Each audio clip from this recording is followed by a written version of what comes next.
Hello friends, ನಮಸ್ಕಾರ. ಕೀರ್ತಿ simple ಅಡುಗೆಗೆ ಸ್ವಾಗತ. ಬರ್ರಿ ಇವತ್ತು ದ್ರಾಕ್ಷಿ ಹಣ್ಣಿನಿಂದ ಹಲ್ವಾ ಮಾಡೋದನ್ನು ನೋಡೋಣ. ಸೀಸನ್ ಒಳಗೆ ಸಿಗ್ತಾವಲ್ರಿ ಇವು ದ್ರಾಕ್ಷಿ ಹಣ್ಣು. ಅವಾಗ ಈ ಒಂದು ದ್ರಾಕ್ಷಿ ಹಣ್ಣಿನ ಹಲ್ವಾ ಒಮ್ಮೆ ಮಾಡಿದ್ರೆ ರುಚಿ ನೋಡ್ರಿ, ಅಷ್ಟು ಟೇಸ್ಟಿಯಾಗಿ ಇರ್ತೈತಿ. ಇದು ಮಕ್ಳಿಂಕರು ಅಷ್ಟು ಪ್ರೀತಿಯಿಂದ ಇದನ್ನು ಅಷ್ಟು ಲೈಕ್ ಮಾಡ್ತಾರೆ ನೋಡ್ರಿ. ನೀವು ಕೂಡ ಈ ಒಂದು ರೆಸಿಪಿನ ಯಾವುದೇ ರೀತಿ ಸ್ಕಿಪ್ ಮಾಡ್ದೆ ಈ ಒಂದು ದ್ರಾಕ್ಷಿ ಹಣ್ಣಿನ ಹಲ್ವಾ ರೆಸಿಪಿನ ಒಮ್ಮೆ ಟ್ರೈ ಮಾಡಿ ರುಚಿ ನೋಡ್ರಿ. ಬರ್ರಿ ಇವತ್ತು ಯಾವ ರೀತಿ ಮಾಡೋದಂತ ನೋಡ್ಕೊತ ಹೋಗೋಣ. ಈಗ ನೋಡ್ರಿ, ಒಂದು ಪಾವು ಕೆ ಜಿ ಆಗೋಷ್ಟು ನಾನು ಇಲ್ಲೇ ದ್ರಾಕ್ಷಿ ಹಣ್ಣನ್ನು ತೊಗೊಂಡೇನಿ. ಈಗ ಇದನ್ನು ಉಪ್ಪು ಹಾಕಿ ಕ್ಲೀನಾಗೆ ತೊಳ್ಕೊಂಡೆ ನೋಡ್ರಿ. ಹಂಗದ ಇದನ್ನ ತೊಳ್ಕೊಂಡ್ರೆ ಆಗೋದಿಲ್ಲ, ಕೆಮಿಕಲ್ಸು ಭಾಳ ಹೊಡೆದಿರ್ತಾರಲ್ರಿ.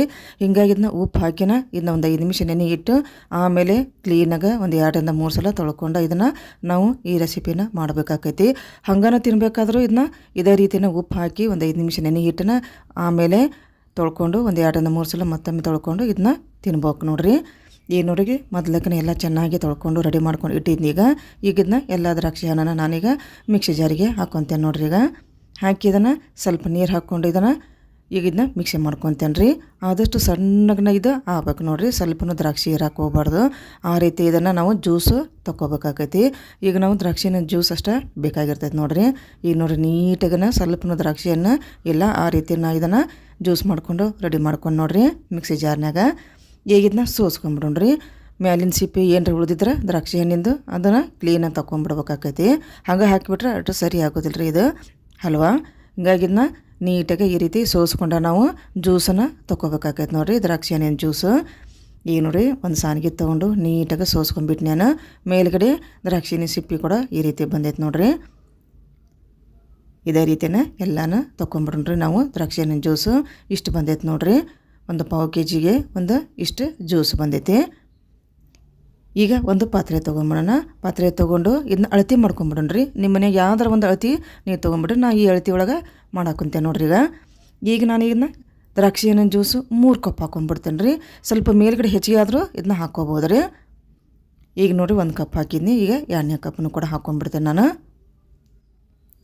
ಈಗ 3 ಕಪ್ ಹಾಕ್ಕೊಂಡು ನೋಡ್ರಿ.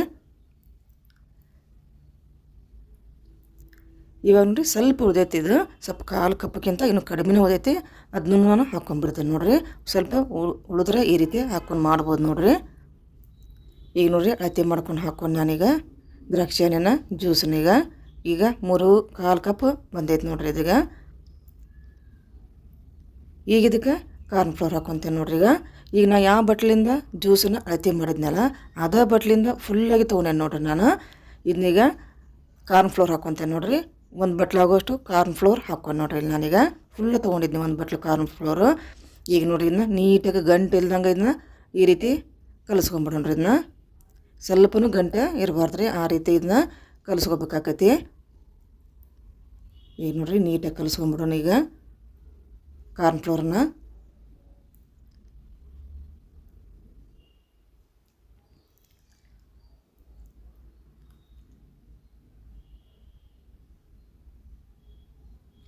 ಇವಾಗ ನೋಡ್ರಿ, ಕಲಿಸ್ಕೊಂಡಿದ್ದು ಆಯ್ತು. ಇವಾಗ ಈ ರೀತಿ ಆದಷ್ಟು ಗಂಟೆ ಇಲ್ದಂಗೆ ಕಲಿಸ್ಕೋಬೇಕಾಕೈತ್ರಿ ನಾವು. ಇದು ಭಾಳ ಲಘುನ ಆಕೈತೆ ನೋಡ್ರಿ ಇದು ರೆಸಿಪಿ. ಇದು ಎಲ್ಲ ಪದಾರ್ಥಗಳು ಇದ್ದು ಬಿಟ್ರಂಕ್ರೂ. ಈಗ ನೋಡಿರಿ, ಅದನ್ನ ಮಿಕ್ಸ್ ಮಾಡೋಂಥ ಕಾರ್ನ್ಫ್ಲೋರ್ನ ಮತ್ತು ದ್ರಾಕ್ಷಿ ಹಣ್ಣಿನ ಜ್ಯೂಸನ್ನು ಸೈಡಿಗೆ ಇಟ್ಕೊಂಡು ಈಗ ಇನ್ನೊಂದು ಪಾತ್ರೆ ತೊಗೊಂಡು ಅದಕ್ಕೆ ತುಪ್ಪ ಹಾಕಿ ಎಲ್ಲ ಕಡೆ ಸವರಿ ಇಟ್ಕೋಬೇಕಾಕೈತಿ. ಆಮೇಲೆ ನಾವು ಇದು ದ್ರಾಕ್ಷಿ ಹಣ್ಣಿನ ಹಲ್ವಾ ಮಾಡ್ತೀವಲ್ಲ ಇದಕ್ಕೆ ಹಾಕಬೇಕಾಕೈತಿ ಇದೇ ಪಾತ್ರೆಗೆ. ನೀವು ಯಾವುದಾದ್ರೂ ಒಂದು ಕಂಟೈನರ್ ತೊಗೋಬೋದು ನೋಡಿರಿ. ನಾನು ಈ ಪಾತ್ರೆನ ತೊಗೊಂಡೇನಿ ಇಲ್ಲಿಗ. ಈಗ ಎಲ್ಲ ಕಡೆ ಮೇಲುಗಡೆ ಸಮೇತ ನಾವು ತುಪ್ಪ ಹಚ್ಚಿ ರೆಡಿ ಮಾಡ್ಕೊಂಡು ನೋಡಿರಿ. ಈಗ ಕೆಳಗಡೆ ಇದಕ್ಕೆ ಬಾದಾಮಿ, ಪಿಸ್ತಾ ಮತ್ತು ಗೋಡಂಬಿನ ಹಾಕ್ಕೋಬೇಕಾಗತ್ತೆ ನೋಡಿರಿ. ಎಲ್ಲವನ್ನು ನಾನು ಪಿಸ್ತಾ ಹಾಕಿಲ್ರಿ, ನಾನು ಗೋಡಂಬಿ ಬಾದಾಮಿ ಅಷ್ಟೇ ಈ ರೀತಿ ಸಣ್ಣ ಕಟ್ ಮಾಡ್ಕೊಂಡು ಹಾಕ್ಕೊಂಡು ನೋಡಿರಿ. ನೀವು ಪಿಸ್ತಾ ಕೂಡ ಹಾಕ್ಕೋಬೋದು ರೀ. ಅದು ಕೂಡ ನೋಡೋಕ್ಕೂ ಚೆಂದ ಅನಿಸುತ್ತೆ ಮತ್ತು ತಿನ್ನೋ ಮುಂದೂ ಕೂಡ ಭಾಳ ಟೇಸ್ಟ್ ಅನಿಸುತ್ತೆ ನೋಡಿರಿ. ಈಗ ನಾನು ಸಣ್ಣಗೆ ಹೆಚ್ಚಿದಂಥ ಗೋಡಂಬಿ ಮತ್ತು ಬಾದಾಮಿನ ಹಾಕಿದ್ದು ನೋಡಿರಿ ಪಾತ್ರೆಗೆ. ಈಗ ಅದನ್ನು ಕೂಡ ಸೈಡಿಗೆ ಇಟ್ನಿ. ಮೊದಲೇಕೆ ಎಲ್ಲನೂ ರೆಡಿ ಮಾಡ್ಕೊಂಡು ಇಟ್ಕೋಬೇಕಾಗೈತೆ ನೋಡಿರಿ. ಈಗ ಗ್ಯಾಸಿನ ಮೇಲೆ ಒಂದು ಬಾಳಿಗೆ ಇಟ್ಕೊಂಡು 1/4 ಆಗೋಷ್ಟು ನಾನು ಸಕ್ಕರೆ ಹಾಕ್ಕೊಂಡು ನೋಡ್ರಿ. ಈಗ ನಾ ಯಾವ ಅಳತೆ ಒಳಗೆ ಜ್ಯೂಸ್ ತೊಗೊಂಡಿದ್ನ ಅದೇ ಅಳತಿನ ನಾನು ತೊಗೊಕೊಂತೇನೆ. ಇಲ್ಲೇ 1/4 ಬಟ್ಲಾಗೋಷ್ಟು ಸಕ್ಕರೆ ತೊಗೊಂಡು ಸ್ವಲ್ಪ ನೀರು ಹಾಕ್ಕೊಂಡು ನೋಡ್ರಿ. ನಾನೀಗ 1/4 ಕಪ್ ಆಗೋಷ್ಟು ನೀರು ಹಾಕ್ಕೊಂಡು ಈಗಿದ ಸಣ್ಣ ಉರಿಯಾಗ ಒಂದಳಿ ಪಾಕ ಬರ್ಬೇಕ್ರಿ. ಅಲ್ಲಿ ತನಕನೂ ಇದನ್ನ ಇದೇ ರೀತಿ ಚಮಚೆ ಬಿಡ್ಲಾರ್ದಂಗೆ ನೀಟಾಗಿ ಒಂದಳಿ ಪಾಕ ನಾವು ತಗೋಬೇಕಾಗತ್ತೆ ನೋಡ್ರಿ. ಈಗ ನೋಡಿರಿ ಒಂದಳೆ ಪಾಕ ಬಂದೈತದ. ಈ ತೋರ್ಸಾಕುಂತೇನ ಅಷ್ಟು ಬಂದ್ರೆ ಸಾಕು. ಒಂದಳೆ ಪಾಕ ಬಂದ್ರೆ ಆದಷ್ಟು ಸಣ್ಣ ಉರಿಯಾಗನ ಇದನ್ನು ಮಾಡ್ಕೋಬೇಕಾಕೈತೆ ನೋಡಿರಿ. ಈಗ ನಾವೇನು ರೆಡಿ ಮಾಡಿ ಇಟ್ಕೊಂಡಿದ್ದೀವಲ್ಲ ಹಣ್ಣಿನ ಜ್ಯೂಸ್ ಒಳಗೆ ಕಾರ್ನ್ ಫ್ಲೋರ್ ಹಾಕ್ಕೊಂಡು ಅದನ್ನು ಹಾಕೊಂಡ್ರಿ. ಒಂದು ಕಡೆ ಚಮಚದಿಂದ ಈ ರೀತಿ ತಿರುಕೋಂತ ಇನ್ನೊಂದು ಕಡೆ ಹಾಕುವಂತ ಇದನ್ನ ಹಾಕ್ಬೇಕಾಕೈತೆ ರೀ. ಇಲ್ಲಾಂತ ತಳ ಹಿಡೋ ಚಾನ್ಸಸ್ ಇರ್ತೈತಿ, ಇಲ್ಲಾಂತ ಗಂಟು ಆಗಿಬಿಡ್ತೈತಿ ರೀ. ಅದು ಒಂದು ಚಮಚದಿಂದ ಈ ರೀತಿ ತಿರುಕೋಂತ ಇನ್ನೊಂದು ಕಡೆನ ಇದನ್ನು ಹಾಕೋವಂತ ನಾ ತಿರುಬೇಕಾಕೈತೆ ರೀ. ಈಗ ನೋಡಿರಿ ಒಂದು ನಿಮಿಷ ತಿರುವಿದ್ನೇನು. ಈಗ ಇನ್ನೊಂದು ಸಲ ಇದನ್ನ ಚಲೋ ತಂಗ ಲಘುನ ಇದನ್ನ ಫಾಸ್ಟಾಗನ ಮಾಡಕ್ಕೆ ಹೋಗ್ಬೇಕಾಕೈತೆ ರೀ. ಇಲ್ಲಂತ ತಳ ಲಘುನ ಹಿಡಿದು ಬಿಡುತ್ತೆ. ಸಣ್ಣ ಉರಿ ಇಟ್ರೂ ಸ್ವಲ್ಪ ತಳನ ಹಿಡ್ಕೊಂತೈತೆ ರೀ ಇದು. ಹಿಂಗಾಗಿ ಆದಷ್ಟು ಲಘುನ ನಾವು ಈ ರೀತಿನ ಗಂಟು ಇಲ್ದಾರ್ದಂಗೆ ಇದನ್ನ ಮಾಡ್ಕೋಬೇಕಾಕೈತೆ ನೋಡಿರಿ. ಈಗ ನೋಡ್ರಿ ಈಗ ಸ್ವಲ್ಪ ಗಂಟು ಇಲ್ದಂಗನ ಸ್ಟಾರ್ಟಿಂಗ್ ಅಷ್ಟನ ಸ್ವಲ್ಪ ಇದು ಮಾಡ್ಕೋಬೇಕಾಕೈತೆ ನೋಡ್ರಿ ಆ ರೀತಿ. ಈಗ ನೋಡಿರಿ ಕಲರ್ ಹಾಕಾಕೊಂತೇನೆ, ಫುಡ್ ಕಲರ್. ಈಗ ನಾ ಪೌಡ್ರ್ ಕಲರ್ ಇತ್ತು ನನ್ನ ಕಡೆ, ಅದನ್ನ ಹಾಕಿ ನೀವು ಲಿಕ್ವಿಡನ್ನು ಕೂಡ ಹಾಕೋಬೋದು ನೋಡಿರಿ. ಈಗ ನಾನು ಹಸಿರು ಕಲರ್ ದ್ರಾಕ್ಷಿ ಹಣ್ಣು ಇರೋದ್ರಿಂದ ಹಸಿರು ಕಲರ್ನ ಹಾಕಿದ್ನಲ್ಲ. ಈಗ ಇದನ್ನ ನೀಟಾಗಿ ಇದನ್ನ ಮಿಕ್ಸ್ ಮಾಡ್ಕೊಂಬಿಡೋಣ್ರಿ. ಇವಾಗ ಸ್ವಲ್ಪ ತಳ ಬಿಡಬೇಕ್ರಿ ಅದು ಹಲ್ವಾ. ಅಲ್ಲಿ ತನಕ ಇದನ್ನು ಸಣ್ಣ ಉರಿಯಾಗನ ಇದೇ ರೀತಿನ ಮಾಡ್ಕೋಬೇಕಾಗತ್ತೆ ನೋಡಿರಿ. ಇವಾಗ ಕಲರ್ ಹಾಕಿದ ಮೇಲೆ ಈಗ ಒಂದು ಚಮಚ ತುಪ್ಪ ಹಾಕ್ಕೊಂತೇನೆ ನೋಡ್ರಿ. ನಾ ಇಲ್ಲೇ ತುಪ್ಪ ಹಾಕಿ ಇದನ್ನ ಚಲೋ ತಂಗನ ಕುದಿಸ್ಕೊಂಡ್ಬಿಡ್ತೇನೆ ರೀ. ಇವಾಗ ಒಟ್ಟು ತಳ ಬಿಡ್ಬೇಕು ನೋಡ್ರಿ. ಅಲ್ಲಿ ತನಕ 5 ನಿಮಿಷ ಇದನ್ನ ಈ ರೀತಿ ನಾವು ಮಾಡ್ಕೋಬೇಕಾಗತ್ತೆ ನೋಡ್ರಿ. ಈಗ ಒಂದು ಚಮಚ ತುಪ್ಪ ಹಾಕಿದ ಮ್ಯಾಗ ಈಗ ಒಂದು ಸಲ ನಾನು ಮಿಕ್ಸ್ ಮಾಡ್ಕೊಂಡು ನೋಡ್ರಿ. ಈಗ ನಾನು ಈಗ ಏಲಕ್ಕಿ ಪೌಡ್ರ್ ಹಾಕ್ಕೊಂತೇನೆ ನೋಡ್ರಿ. ಏಲಕ್ಕಿ ಪೌಡ್ರ್ ಹಾಕಿದ ಮ್ಯಾಗ ನೀಟಾಗಿ ಇದನ್ನ ಮಿಕ್ಸ್ ಮಾಡ್ಕೊಂಬಿಡೋಣ್ರಿ. ಒಂದು 2 ಏಲಕ್ಕಿ ತೊಗೊಂಡಿದ್ದು ನಾನು. ಏಲಕ್ಕಿ ತೊಗೊಂಡು ನೀಟಾಗಿ ಜಜ್ಕೊಂಡು ಅದನ್ನ ಪೌಡ್ರ್ ಮಾಡಿ ಇಟ್ಕೊಂಡಿದ್ನಿ. ಈಗ ಅದನ್ನು ಹಾಕ್ಕೊಂಡು ಈಗ ಇನ್ನೊಂದು ಚಮಚ ತುಪ್ಪ ಹಾಕ್ಕೊಂತೇನೆ ನೋಡ್ರಿ. ಇದೇ 2ನೇ ಚಮಚನ ತುಪ್ಪ ಹಾಕೋದು ಇವಾಗ. ಈಗ ಇದನ್ನು ಕೂಡ ನೀಟಾಗಿ ತುಪ್ಪ ಹಾಕಿದ ಮೇಲೆ ಇದನ್ನು ಕೂಡ ನೀಟಾಗಿ ಮಿಕ್ಸ್ ಮಾಡ್ಕೊಂಬಿಡೋಣ್ರಿ. ಮಿಕ್ಸ್ ಮಾಡ್ಕೊಂಡು ಚಲೋ ತಂಗ ಕುದಿಸ್ಕೊಂಬಿಡೋಣ ತಳ ಬಿಡೋ ತನಕನೂ. ಈಗ ನೋಡಿ ಸ್ವಲ್ಪ ಬಿಡಾಕೆ ಬಂದೈತೆ, ಸ್ವಲ್ಪ ಗಟ್ಟಿನೂ ಕೂಡ ಆಗೈತೆ ಇದು. ಇದು ಒಂದು ಹದದಾಗ ಅಷ್ಟು ಮಾಡಿಬಿಟ್ರೆ ಕರೆಕ್ಟಾಗಿ ನಾವು ಇವು ಪೀಸಾಗಿ ಬರ್ತಾವೆ ನೋಡ್ರಿದು. ಈಗ ನೋಡ್ರಿ ಆಗೈತೆ ಇಲ್ಲ ಅಂತ ನೋಡ್ಕೋಕ ಈ ರೀತಿ ಮಾಡ್ಕೋಬೇಕಾಗತ್ತೆ ನೋಡಿರಿ. ಒಂದು ಪ್ಲೇಟ್ನಾಗ ತೊಗೊಂಡೆ ನಾನು, ನೀರೇನು ಹಾಕ್ಕೊಂಡಿಲ್ರಿ ನಾನು, ಹಂಗೆ ಹಾಕ್ಕೊಂಡಿದ್ನ ಹಲ್ವಾನ ದ್ರಾಕ್ಷಿ ಹಲ್ವನ ಹಾಕ್ಕೊಂಡು ಸ್ವಲ್ಪ ಆರಿಸ್ಬೇಕ್ರಿ ಇದನ್ನ. ಈಗ ನೋಡಿರಿ ಸ್ವಲ್ಪ ಗಟ್ಟಿಗೆ ಹಾಕಿ ಬಂದೈತಲ್ಲ, ಈಗ ರೆಡಿ ಆದಂಗೆ ಆಯ್ತು ನೋಡ್ರಿ ಇದು. ಈಗ ಈ ರೀತಿ ಈಗ ತಾಟಿಗೆ ಹಾಕಿದ ಮೇಲೆ ಈ ರೀತಿ ಗಟ್ಟಿಯಾಗಿನ ಬರ್ಬೇಕು ನೋಡ್ರಿ ಅದು. ಇದು ಲಿಕ್ವಿಡಾಗಿ ಏನಿಲ್ಲ, ಸ್ವಲ್ಪ ಆರಿದ ಮೇಲೆ ಈ ರೀತಿ ಸ್ವಲ್ಪ ಗಟ್ಟಿ ಆಗಿಬಿಡ್ತಂದ್ರೆ ರೆಡಿ ಆದಂತಂದ್ರೆ ಗೊತ್ತಾಕೈತೆ ನೋಡ್ರಿ. ಇವಾಗ ರೆಡಿ ಆತಲ್ರಿ. ಲಾಸ್ಟಿಗೆ ಇನ್ನೊಂದು ಚಮಚ ತುಪ್ಪ ಹಾಕೋಣ. ಒಟ್ಟಿಗೆ ನಾನು 3 ಚಮಚ ತುಪ್ಪ ಹಾಕೊಂಡು ನೋಡ್ರಿ. ಈಗ ಇನ್ನೊಂದು ಚಮಚ ತುಪ್ಪ ಹಾಕಿದ ಮ್ಯಾಗೆ ನೀಟಾಗಿ ಇದನ್ನ ಮಿಕ್ಸ್ ಮಾಡ್ಕೊಂಡ್ಬರ್ತೇನೆ ನೋಡ್ರಿ. ಇವಾಗ ಆಲ್ಮೋಸ್ಟು ರೆಡಿ ಆಗಕ್ಕೆ ಬಂತು. ಬಟಲ್ದಾಗ ಕೂಡ ಹಾಕ್ಕೊಂಡು ನೋಡಿದ್ನೆಲ್ಲ ರೆಡಿ ಆದಂಗೆ ಆಯ್ತು ರೀ. ಈಗ ತೋರಿಸಿದೆಲ್ಲ ಇದೇ ರೀತಿನ ಬರ್ಬೇಕು ನೋಡ್ರಿ. ಅದು ಈ ರೀತಿನ ಬರಬೇಕು. ತೋರ್ಸಾಕಂತ ಎಲ್ಲ ಚಮಚದಿಂದ ಈ ರೀತಿ ಮೇಲ್ಗಡೆ ಎತ್ತಿದ್ರೆ ಆ ರೀತಿ ಬರ್ಬೇಕು ನೋಡ್ರಿ ಅದು. ಇವಾಗ ನೋಡ್ರಿ ರೆಡಿ ಆದಂಗೆ ಆಯ್ತದೆ ಎಲ್ಲನೂ.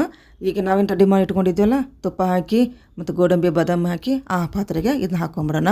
ಇಷ್ಟು ಬರ್ಬೇಕು ನೋಡ್ರಿ ಹದ ಅದು. ತೋರ್ಸಾಕಂತೆಲ್ಲ ಈ ಹದದಾಗ ಬಂದುಬಿಡ್ತಂಗ್ರು ಕರೆಕ್ಟಾಗಿ ಪೀಸ್ ರೆಡಿ ಆಕ್ಕಾವ ನೋಡ್ರವು. ಈಗ ನೋಡಿರಿ ಪಾತ್ರೆಗೆ ಹಾಕ್ಕೊಂಡು ನಾನು ಹಾಕ್ಕೊಂಡು ನೀಟಾಗಿ ಮೇಲ್ಗಡೆ ನೀಟಾಗಿ ಈ ರೀತಿ ಚಮಚದಿಂದ ಇದನ್ನ ಸ್ಪ್ರೆಡ್ ಮಾಡ್ಕೊಂಬಿಡೋಣ. ಮಾಡ್ಕೊಂಡಿದ್ದನ್ನ 1 ತಾಸು ಬಿಟ್ಬಿಡೋಣ್ರಿ. ಇದನ್ನ ಈ ರೀತಿ ಆರ್ಬೇಕ್ರಿ. ಅದು ಪೂರ್ತಿ ಆರಿ ಎಜ್ಜಿಸಿ ತಾನೇ ಬಿಡ್ತೈತೆ ರೀ ಅದು ಈ ರೀತಿ.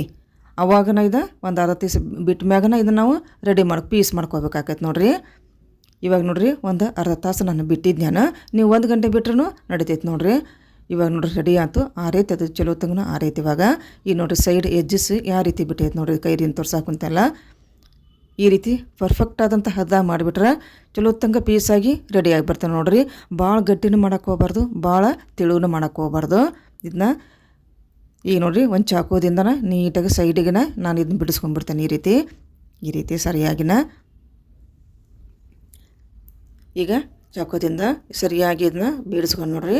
ಈಗ ಒಂದು ಪಾತ್ರೆ ತೊಗೊಂಡು ಇದನ್ನ ಈ ರೀತಿ ದಬ್ಬ ಹಾಕ್ಬಿಡೋಣ್ರಿ. ಒಂದು ತಟ್ಟಿ ಮ್ಯಾಗ ಒಂದು ತಾಟ್ ತೊಗೊಂಡಿದ್ನಲ್ಲ ಅದಕ್ಕೆ ಈ ರೀತಿ ದಬ್ರಿಯಿಂದ ಈ ರೀತಿ ಉಲ್ಟಾ ಮಾಡ್ಕೊಂಡ್ಬಿಟ್ಟು ನೋಡ್ರಿ. ನಾನು ಮಾಡ್ಕೊಂಡು ನೋಡ್ರಿ ಎಷ್ಟು ಕಲರ್ಫುಲ್ಲಾಗಿ ಡ್ರೈ ಫ್ರೂಟ್ಸು ಎಲ್ಲ ಸೂಪರಾಗಿ ಬಂದೈತೆ ನೋಡ್ರಿ. ಈಗ ನೋಡ್ರಿ ಕೈಯಾಗಿ ಎತ್ತಿ ತೋರಿಸಿದ್ರೆ ಎಷ್ಟು ಸಾಫ್ಟಾಗಿ ಎಷ್ಟು ಮೃದುವಾಗಿ ಬಂದೈತೆ ನೋಡ್ರಿ. ಇದು ದ್ರಾಕ್ಷಿನ ಹಲ್ವಾ ತಿನ್ನೋಕೆಂಕ್ರೂ ಅಷ್ಟು ಸೂಪರಾಗಿನ ಇರ್ತೈತೆ ನೋಡ್ರಿ. ಇದು ಎಸೆನ್ಸ್ ಹಾಕ್ಲಾರ್ದನ ರಿಯಲ್ ಆದಂಥ ಹಣ್ಣನ್ನು ತೊಗೊಂಬಂದು ಜ್ಯೂಸನ್ನು ಮಾಡಿಕೊಂಡು ಈ ರೀತಿಯ ದ್ರಾಕ್ಷಿನ ಹಲ್ವಾ ನಾವು ಮಾಡ್ಕೋಬೋದು ನೋಡ್ರಿ. ಎಸೆನ್ಸ್ ಹಾಕಿ ಮಾಡ್ತಾರೆ ಅಷ್ಟು ಚಲೋನೂ ಅಲ್ಲ. ಈ ರೀತಿ ಯಾವಾಗ ಸಿಗ್ತಾವಲ್ಲ ಸೀಸನ್ನಾಗ ಅವಾಗ ಈ ಒಂದು ಹಣ್ಣಿನ ದ್ರಾಕ್ಷಿ ಹಣ್ಣಿನ ನಾವು ಜ್ಯೂಸ್ ರೆಡಿ ಮಾಡಿಕೊಂಡು ಈ ರೀತಿ ಹಲ್ವಾ ಮಾಡಿಕೊಂಡು ಇದನ್ನ ತಿನ್ಬೋದು ನೋಡ್ರಿ. ಈಗ ನೋಡ್ರಿ ಕಟ್ ಮಾಡ್ಕೊಕೊಂತೇನೆ. ಈ ರೀತಿ ಬಂದೈತೆ ಅದು.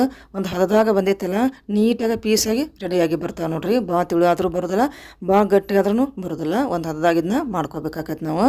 ಭಾಳ ಈಜಿನ ಹೌದ್ರಿ, ಯಾರು ಕೂಡ ಇದನ್ನ ಮಾಡ್ಬೋದು ನೋಡ್ರಿ. ಅಷ್ಟು ಸಿಂಪಲ್ ಆಗಿರತ್ತೆ. ಮನ್ಯಾಗಿರುವಂಥ ಪದಾರ್ಥಗಳು ಇದ್ಬಿಟ್ರೆ ಸಾಕು. ದ್ರಾಕ್ಷಿ ಒಂದು ರೆಡಿ ಇದ್ರೆ ಜ್ಯೂಸ್ ರೆಡಿ ಆಗಿಬಿಟ್ರೆ ರೆಡಿ ಆದಂಗೆ ಆಯ್ತು ನೋಡ್ರಿ. ಇದು ದ್ರಾಕ್ಷಿ ಹಣ್ಣಿನ ಹಲ್ವಾ. ಈಗ ನೋಡ್ರಿ ಕಟ್ಟಮ್ಮನು ಕೂಡ ಮಾಡ್ಕೊಂಡು ಕಲರ್ಫುಲ್ ಆದಂಥ ದ್ರಾಕ್ಷಿ ಹಣ್ಣಿನ ಹಲ್ವಾ ರೆಡಿ ಆಯ್ತು ನೋಡ್ರಿ. ಪೀಸನ್ನು ಕೂಡ ಎಷ್ಟು ಸೂಪರಾಗಿ ಬಂದಾಗಿವ ಕಟ್ ಮಾಡಿದ್ರಂಕ್ರೂ. ಈಗ ನೋಡಿ ತೋರ್ಸಾಕೊಂತೇನಲ್ಲ ಎಷ್ಟು ಹದದಾಗ ಬಂದೈತೆ ನೋಡ್ರಿ ಅದು. ಈಗ ಸಾಫ್ಟನ್ನು ಕೂಡ ಅಷ್ಟು ಸೂಪರದ ಸಾಫ್ಟಾಗಿ ರೆಡಿ ಬಂದೈತೆ ನೋಡ್ರಿ. ಇದು ವಯಸ್ಸಾದವ್ರಿಗಂಕರು ಹಲ್ಲೇನಿರೋದಿಲ್ಲ, ಅವ್ರಿಗಂಕರು ಭಾಳ ಇಷ್ಟಪಟ್ಟನ ತಿಂತಾರೆ ನೋಡ್ರಿ. ಇದು ಅಷ್ಟು ಚಲೋ ಹೊತ್ತಂಗೆ ರೆಡಿಯಾಗಿ ಬಂದೈತಿ. ಈ ಒಂದು ದ್ರಾಕ್ಷಿ ಹಣ್ಣಿನ ಹಲ್ವಾ ನಿಮಗೆ ಲೈಕ್ ಆಗಿದ್ರೆ ಲೈಕ್ ಮಾಡಿರಿ, ಶೇರ್ ಮಾಡಿರಿ, ಹಾಗೆಯೇ ನಂದೊಂದು ಚಾನಲ್ ನೀವು ಸಬ್ಸ್ಕ್ರೈಬ್ ಮಾಡ್ಕೊಂಬಿಡ್ರಿ. ಈ ಒಂದು ರೆಸಿಪಿನ ಒಮ್ಮೆ ಆದರೂ ಟ್ರೈ ಮಾಡಿ ಇದ್ರದ್ದು ರುಚಿ ನೋಡ್ರಿ. ಧನ್ಯವಾದ.